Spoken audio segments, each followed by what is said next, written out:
جس طرح کی باتیں میں نے پڑھی ہیں سائفر میں وہ کہہ نہیں سکتا. جب تک میں اعظم خان کے منہ سے نہیں سنوں گا میں مانوں گا نہیں، کیونکہ اس میں یہ کئی باتیں حقیقت کے ساتھ نہیں ہیں، یا تو زبردستی سے اسے کروایا گیا ہے. سائفر میں دو مین چیزیں ہیں، باقی تو اور بھی چھوٹی موٹی چیزیں ہیں. سب سے بڑی چیز لکھی ہوتی ہے کہ جی عمران خان کو آپ نے عدم اعتماد کی ووٹ میں پاکستان کے پرائم منسٹرشپ سے ہٹانا ہے. اور ایک اور چیز لکھی ہوتی ہے کہ عمران خان نے اکیلا فیصلہ کیا کہ روس جانے کا. آپ کو پتہ ہے روس اور تب تک جنگ شروع ہو چکی تھی روس کی یوکرین میں، تو عمران نے اکیلے نے فیصلہ کیا. جبکہ اسد مجید ہمارے ایمبیسڈر کہہ رہے ہیں کہ نہیں، عمران خان نے اکیلا فیصلہ نہیں کیا، یہ سب سٹیک ہولڈرز نے مل کے فیصلہ کیا. اسد مجید، سلام کرتا ہوں میں اپنے ایمبیسڈر کو، وہ کہتا ہے اس کے بعد جو مجھے میسج کہ ان کے خلاف آپ کو پروٹیسٹ کرنا چاہیے، ڈیمارش کرنا چاہیے کہ اس نے بڑی غلط زبان استعمال کی. غیرت مند ڈپلومیٹ ہمارا، لیکن وہ غیرت یہاں نہیں جاگتی جب وہ یہاں پہنچتا ہے.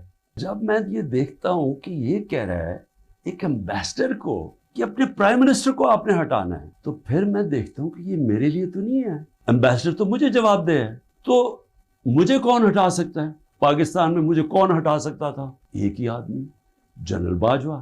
سائفر تو جنرل باجوہ کے لیے ہے، اس نے بھیجا ہے. مجھے خبریں آتی رہتی تھیں کہ جناب فیصلہ ہو گیا آپ کی گورنمنٹ ہٹانے کو. مجھے رپورٹ آ رہی رہتی، آئی بی والے مجھے آ کے بتاتے تھے کہ جی دیکھیں شہباز شریف کی خفیہ میٹنگز ہو رہی ہیں، بیچ میں ان کے لوگ پڑے ہوئے ہیں، جنرل باجوہ کی کوئی فادر ان لا ان کے گھر میٹنگز ہو رہی ہیں. یہ ساری مجھے خبریں آ رہی تھیں.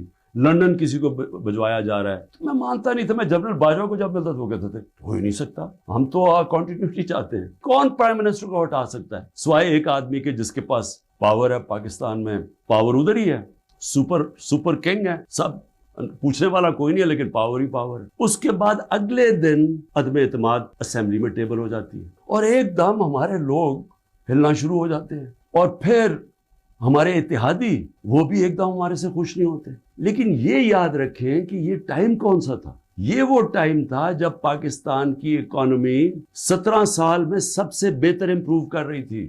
مجھے پاکستانی ہوتے ہوئے میں آپ کو سچ بتانا چاہتا ہوں، مجھے شرم آئی کہ اس کی جرت کیسے ہوئی کسی چھوٹے ایک آفیشل کی کہ جو ہمیں اتنی بڑی دھمکی دے دے اور ایمبیسڈر کے ذریعے میسج بھجوائے کہ پرائم منسٹر کو ہٹا دو.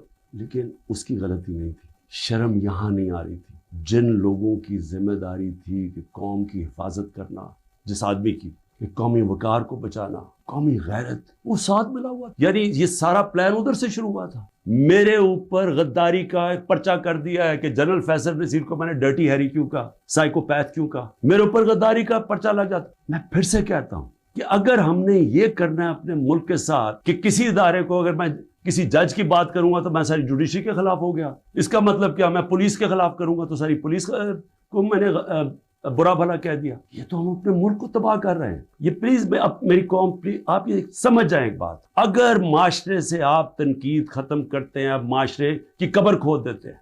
چیف جسٹس صاحب کو میں نے وہ سائفر بھیجا کہ جی اس کے اوپر انکوائری کروائے ہیں. نیشنل سیکیورٹی کاؤنسل کے سامنے رکھا. نیشنل سیکیورٹی کاؤنسل کے سامنے 30 مارچ کو میں نے رکھا کہ جی یہ ہے، سارے آرمی چیفز بیٹھے ہوئے تھے، سروس چیفز بیٹھے ہوئے تھے، سب کے سامنے رکھا کہ یہ اس نے لکھا ہے. اور آپ کا ایمبیسڈر کہہ رہا ہے کہ ان کو پروٹیسٹ کرو کہ یہ کسی کی جرت نہیں ہونی چاہیے اس طرح کا، کسی بھی ایک ملک کو، آزاد ملک کو اس طرح کا زبان استعمال کرنی. انہوں نے کہا جی ہاں مداخلت تو ہوئی ہے، تنقید کی، امریکہ کو پروٹیسٹ بھی کیا نیشنل سیکیورٹی کاؤنسل نے 30 مارچ کو.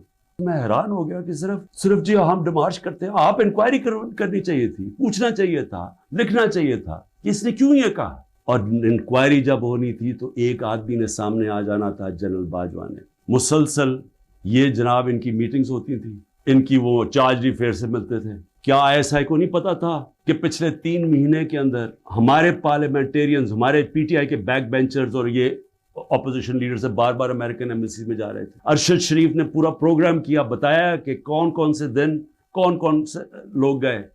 راجہ ریاض کا بتایا گیا. کیا راجہ ریاض وہ فورن پالیسی ڈسکس کرنے گیا تھا؟ جو سب سے پہلے بھاگے وہ امریکن ایمبیسی جا رہے تھے. کیا ان کو نہیں پتا تھا؟ اس کے حصہ تھے. سازش ہو رہی تھی کسی طرح عمران خان کو